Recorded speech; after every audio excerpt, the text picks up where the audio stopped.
Good afternoon. My name is Nate Stevens. I'm a partner and broker at the Boulos company. And thank you to MEREDA for inviting me back for the 7th year for presenting to you the Southern Maine office market forecast. Now, I'm sure many of you, your lives were disrupted by the COVID-19 pandemic this year. And for the sake of this presentation, the office environment, no doubt. Back in March, we all got the notice that we had to go to our houses, work from our living rooms or dining room tables for a 2 to 3 week stint. Turned into 3 months, 6 months, 9 months, maybe some of you are still there. And so as I move through this presentation, I'm certainly going to report the data that we've collected at the Boulos company and where things went in 2020. But more importantly, where are things going in 2021? What can we expect? What are the trends? Is there a return to the office? What does that look like and when? So at the Boulos company, once again this year, we conducted our office market survey, where we called on about 352 buildings in the greater Portland area, Class A, Class B buildings, for a total market size of about 12.2 million square feet. Now, we break this into 7 different submarkets. As you can see here, downtown Portland, we have 5 suburban submarkets and medical office space. All as I walk through, we'll compare downtown Portland versus the suburban markets, as well as Class A versus Class B buildings, to see where some of those trends are and help us predict what's going to happen. Now, typically when we conduct this survey, we have a pretty good idea of what to expect. We've seen the large vacancies come up, we've seen the large transactions happen, and we can kind of have an idea of what submarkets are moving in which direction. But honestly, this year we had no idea what to expect. We started making phone calls, and for all we knew, the vacancy rate could have been 20 or 30%. However, as we got the results back, we were pleasantly surprised. So the market highlights for 2020. The total direct vacancy rate for Greater Portland increased only slightly to 6.97%. This is up from 2019 of 6.34%, a very small increase in relative to the 23 years that we've been conducting this survey. The bigger increase was between 2018 to 2019, which went from 3.3% up to that 6.6 number. So considering the circumstances, not so bad. Now, I'm sure all of you are going to ask about sublease space. Yes, it went up in Portland. I just read an article in Portland the other day about Boston, where their sublease space doubled in the last 3 to 4 months. Here in Portland, we experienced an increase in the sublease space. Typically, the last few years, it averages about maybe 30, 40, 50,000 square feet for the whole market. Well, this year, there's about 212,000 square feet of sublease space, an increase of almost 165,000 square feet. Now, what's important to note is the majority of this space, the sublease space on the market, is really due to 2 large sublease opportunities. So, maybe it's only about 60, 70,000 square feet of smaller spaces, under 10,000 square feet, but the majority of them being in downtown Portland. So really probably local companies, small to medium size in the Portland area. Now, the last few years, what's been happening with the market is that the downtown submarket has been the driver for the drop in vacancy rates. That was evidenced last year. Even with that increase in overall vacancy rates, the downtown market performed exceptionally well, whereas that increase in 2019 was due to the suburban markets. However, in 2020, downtown Portland was hit the hardest by the pandemic, as their vacancy rates increased considerably. Suburban markets, on the other hand, did actually quite well and performed very strongly, and I'll touch on that a little bit here in a few slides. But as I mentioned earlier, demand for office space basically came to a standstill in March. If there are any tenants that were out looking, if they hadn't already been under contract or in negotiations, if they had the ability, they put their searches on hold. If it was a 5-year renewal that they were negotiating, that quickly became a 1-year renewal. Some tenants had the opportunity and the option to maybe delay if they were moving to the market or expanding. Those were put on hold. Supply increased throughout the summer, and the demand got a little bit better, but most certainly, as evidenced from the increase in the vacancy rate, supply outran the demand. In terms of transaction volume in 2020, obviously not a lot of activity. There was about 1/5 the amount of leases were signed over the last 12 months compared to a couple years ago. What's really interesting to note as well is that 50% of the transactions that were signed last year, the majority of being pre-pandemic, were renewals. Really going on to say that perhaps the easiest thing for tenants to do when the pandemic hit was to simply kick the can down the road, hit the renewal button, maybe buy an extra 6, 12, 18 months just to see where this market was going. And that's certainly what we saw. So with this change in market activity, this drop in market activity, this increase in supply, whose market is it and who's calling the shots? Historically, the last few years, I've reported predominantly a landlord's market. There's been a low supply, so there's competition for office space, not much movement off of asking rates, not a whole lot of incentives from landlords. And I think tenants were watching this summer with that change in the market activity. Maybe this was their chance to come in, get a good deal on a space. Maybe some landlords are panicking and need to drop the lease rates considerably. However, we did not see that happen on a large scale throughout Greater Portland. Landlords were more accommodating. They would provide maybe more free rent than they would have otherwise, and even more so, were willing to do shorter term leases. Whereas a landlord might want a minimum of a 3 to 5 year lease, or 7 or 10, we're willing to do just a 1 or 2 year lease. Of course, what this means is that landlords were not able to put as much money into the spaces, so tenants were having to find and continuing having to find spaces that fit their programs that wouldn't need a lot of work, just to be able to move into a space if their lease was expiring soon. A little evidence in terms of landlords being bullish is that there was not a drop in the asking lease rates in 2020. Actually, in fact, Class A and Class B buildings, suburban and downtown Portland, saw an increase in the average asking rates. Now, typically, asking rates are going to lag the vacancy movement by about 12 to 18 months or so forth. Some of us thought maybe that would happen a little bit sooner this year, happen a little quicker, just maybe there were some landlords that were panicking or really wanted to get tenants into their space without knowing what the future held. However, that didn't happen, and I'm not sure we're really going to see that moving into 2021, but I'll discuss that a little later. On the new construction side of things, once again, I've been reporting year after year about just the strength of the new construction market. We've seen 2, 3, 4 new buildings just downtown every single year over the last 3 to 4 years. However, this year there were no significant leases that were signed that's going to spur new construction here anytime in the next 6 or 12 months. There were deals that were signed maybe late 2019, early 2020, pre-pandemic. Some of them have broken ground and those are moving forward, but it might be a little while, especially with the increase in supply, that we're going to see new construction really take shape. So really kind of put the increase in the vacancy rate in perspective. This is a slide that shows you the direct vacancy rates since 2000, and the yellow bar being 2020. We see that increase to 6.97%, only up slightly from the year before, and that larger increase from 2018 to 2019 I mentioned. But in the grand scheme of things, we're really back to where we were maybe in 2015, 2016, certainly not as low as the early 2000s. Those were very, very low overall vacancy rates, but also nowhere near where the vacancy was after the Great Recession between 2010 and 2012.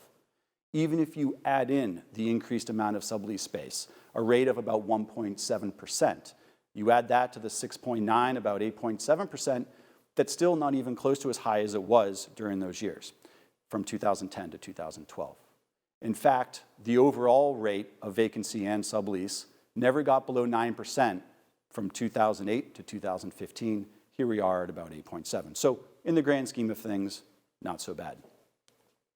This slide breaks it down a little bit further. We have vacancy rates over the last 7 years. You have downtown Portland on your left, suburban Portland, and Greater Portland on your right. You have the Class A vacancy rates in dark blue and the Class B vacancy rates in light blue. So really the quick takeaway from this slide is in downtown Portland, you see that sharp increase from 2019 to 2020 for both Class A and B averaged together about 4.4%, and that increased to almost 10% in just 12 months, or even just 9 months if you look at it from when the pandemic hit. That's the single largest increase we've seen from a submarket over the course of a 12-month period.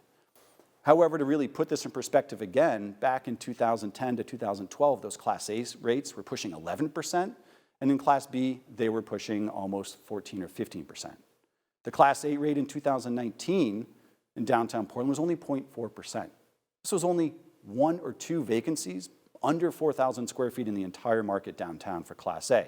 Now, there are upwards of 15 or 16 opportunities, anywhere from 2,000 to 60,000 square feet. So a vacancy rate of 6.6% is not actually that unhealthy and provides some much needed supply to the Class A market. For downtown Portland, that did increase to about 13.5%, and that is the single largest vacancy rate for all submarkets in Greater Portland. For the suburban markets, as you see here, I mentioned that sharp increase in the vacancy rates in 2019. However, 2020, Class A especially, performing quite well, with that drop down to about 7%, and not a whole lot of movement on the Class B side of things. So this slide here showing the vacancy rates, breaking it down into each of the 7 submarkets, and the vacancy rates over the last 3 years. Starting all the way on the left, you have downtown Portland, as I mentioned, that increase where it increased probably about 2.5 times once you include sublease space for downtown Portland availability. However, out of the 5 submarkets, 4 of them saw a drop in the vacancy rate.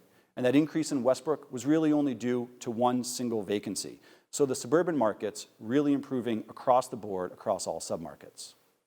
Medical office space, once again this year, performing extremely well. Vacancy rate dropping to just 0.52%. This creates a lot of inactivity on the larger scale.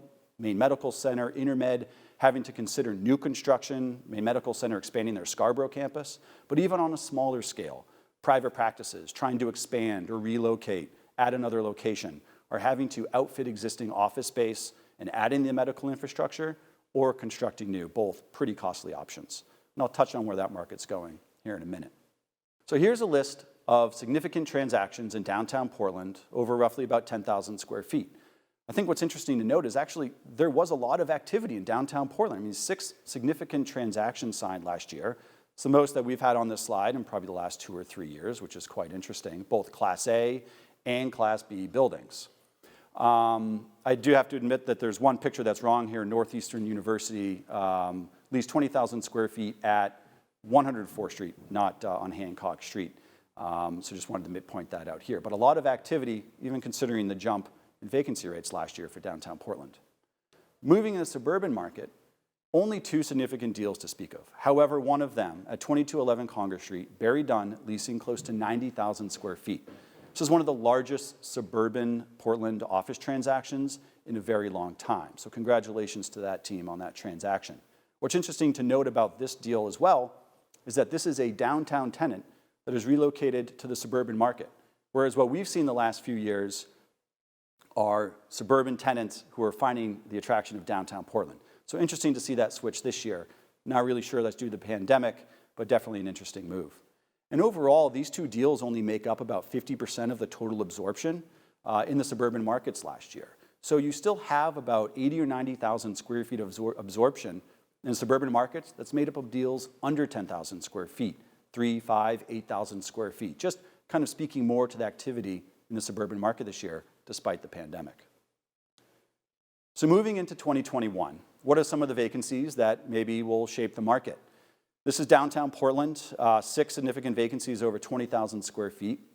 What's great or interesting about this slide is that I don't think I've shown a significant Class A vacancy in downtown Portland since maybe 2015. This year, there are 3 to speak of, including the Barry Dunn sublease from their relocation in downtown Portland. So pretty good options for tenants in downtown Portland, adding some much needed supply. Moving to the suburbs, there are 7 significant availabilities. This slide almost looks exactly the same from last year. So further proof that maybe a lot of that activity, other than that one deal on Outer Congress Street from Barry Dunn, was really done on the smaller scale of things. These vacancies were all on this slide last year, and even actually I think maybe one of the newer ones would be the 2 Gannett Drive sublease space of 104,000 square feet. So that's not included in our direct vacancy, but is roughly half of the total sublease space that was added last year. So plenty of good opportunities, both downtown and suburban rates and suburban properties for tenants to consider, which maybe we haven't seen a whole lot, a little bit last year, but even the last 3 or 4 years. So some much needed supply for tenants. But I guess the big question is, are there going to be any tenants in 2021? With the stay-at-home order right now, we're reading articles all over the country of tenants paying landlords millions of dollars to get out of their leases for office space that they have no intention of using in the next couple of years. And national, large urban areas have a difficulty because they have a dependence on public transportation to get in and out of the central business districts. They have a trouble of getting tens of thousands of employees in and out of a building on a daily basis. Our approach to back in the office here in Portland is going to be much different. You can't read those articles nationally and apply those to our market. We have smaller buildings, smaller suite sizes, smaller tenants. There is not, unfortunately, a big dependence on public transportation. Even more so, some of the trends that I've discussed the last couple of years in terms of open concept, free address workspace, hoteling, and the shrinking of the amount of square feet per employee, really making these spaces as efficient as possible, is a trend that was heavily invested in large urban areas around the country. And it certainly came to Portland. I've given examples the last couple of years of companies that have taken advantage of that trend. However, I wouldn't say that Portland or Greater Portland dove as deep. We didn't get 100% buy-in. And perhaps that's a good thing considering the pandemic. Maybe it's a good thing that it takes 5 years for any trend to get to Maine to begin with. So at the Boulos company, we wanted to know, what are our clients thinking on the tenant side? What are the office occupiers thinking? Where are they right now? Are they confident moving into 2021? What does their return to the office look like? So just a couple months ago, Boulos sent out our COVID office impact survey entitled, Where's Maine Working? And thank you to all of you that spent the time filling out those surveys. It's great information that was helpful to us and will hopefully be helpful to you as well. What we learned in this survey is that we got about 167 responses in total from big companies, small companies, law firms, tech companies, you name it. We have a great pool of information. We learned that as of a month ago, about 1/3 of you are still working from home on a regular basis. The other third, roughly, are back in the office. The remainder are splitting your time between office and work. Those trends already are better than the national trend and is somewhat promising considering Portland's return to the office in the future. What we also learned is that 65% of companies say that they are as productive, if not more productive, working from home. But half of those respondents felt that it wasn't a good, effective, long-term solution. There are communication issues, there are technical issues, and Zoom fatigue is a real thing. Leadership in these companies and management in these companies is concerned with loyalty, team building, camaraderie within the office, and want to oversee a return to the office eventually. They want to be safe when they do it. And what's interesting is that out of our respondents, a majority said that when they do get back into the office, spacing those tenants safely is their greatest concern. They also reported about majority of those companies and those respondents said that less than 20% of their employees will be working from home on a permanent basis. So you have less employees into a space, but at the same time, 70% respondents said that they have no intention of shrinking their office square footage in the near future. So less people in the office, perhaps on a cohort. You have employees only in the office 3 to 4 days a week, so you're never at a 100% capacity. But at the same time, needing just as much space, and even some respondents said they would even need more space to do the same function. So when does all this happen? That's the big question. 85% of our respondents said other. They don't know when it's going to happen. Is it early 2021? Is it late 2021? Maybe it's more of a 24-month process of back to the office. But I think what we're going to see is that slowly coming to fruition for the first 6 months. Now, there's still a lot of uncertainty there from clients. I'm getting asked questions all the way from, well, Nate, we're going to be 50% capacity now, but in 15 months, we're going to be at 70% capacity. But we need to sign a lease in 3 months. What do we do? And that's where I think short-term leases are really going to come into play. I think landlords are going to be okay with that, especially during these uncertain times. They're trying to navigate these waters as well. So we're going to see probably a lot more shorter-term leases, maybe just placeholders for tenants, if they can find something that maybe changes their space program a little bit. What I've seen from clients recently is that taking over large conference rooms, adding additional workspaces to space their employees, adding a kitchenette on the other side of the workspace so there's not as much cross-traffic. I think it's safe to say the space program will change in the future, maybe a little too early to tell how those trends that I mentioned earlier are going to rebound. Most certainly that square foot per employee will go up. Just how high, it's hard to tell. So a different space program, but not necessarily a different amount of space, is what we're learning here moving into 2021. But generally, overall, a concerted effort to get back into the office here in Maine, and given our demographics, that's certainly a possibility to do sooner rather than later. So what does 2021 hold? So, as I mentioned, return to the office, yay, for a lot of you, I'm sure. But where does the demand go? I do think demand will pick back up. As I mentioned, there are a number of those tenants that had to put their office searches on hold last year, or they signed short-term renewals. Those tenants will be coming back to the market as things get a little clearer in terms of where these trends are going, maybe spring, early summer. In addition to those prospects, you have the tenants that maybe put their search on hold that were planning to expand to Portland, but didn't. And then you have the regularly scheduled leases to expire this year, those 3, 5, 7-year leases that would be expiring anyway. I think that will all come together to create a fairly strong demand in the office market that we probably actually haven't seen in 3 or 4 years. Now, what kind of chance does that have to change the vacancy or the absorption rates? To put this in perspective, last year, downtown Portland alone added 300,000 square feet of vacant office space in just a 12-month period. Downtown Portland's been averaging about 50, 60,000 square feet of absorption in a year. That puts us several years away from being back from where the downtown market where it was last year. However, maybe, especially in the Class A market, having a few extra spaces available isn't necessarily a bad thing. Suburban markets, I think, are going to continue to remain unharmed. Might even see a little drop in the vacancy rate. Of course, this and downtown Portland really depends on where that demand picks up. If it's the earlier part of the year, then I think we could see that drop. I'm an optimistic guy, so that's what I think is going to happen. Suburban markets, though, we're seeing a couple vacancies come on. I also know of a couple large deals coming on as well. So maybe that would offset. And once again, smaller spaces under 10,000 square feet really being the ones to maybe see major change in the market next year. And I do think, much to tenant chagrin, it's going to stay a landlord's market. I don't think we're going to see a drop in lease rates, and the competition for spaces is going to come back. If you are looking for office space, maybe the next 3 to 6 months is when you should really try to get into a deal and get some extra free rent to get you through 2021. But I don't think it's going to be a tenant's market going forward. And as I mentioned earlier, new construction deals take a break.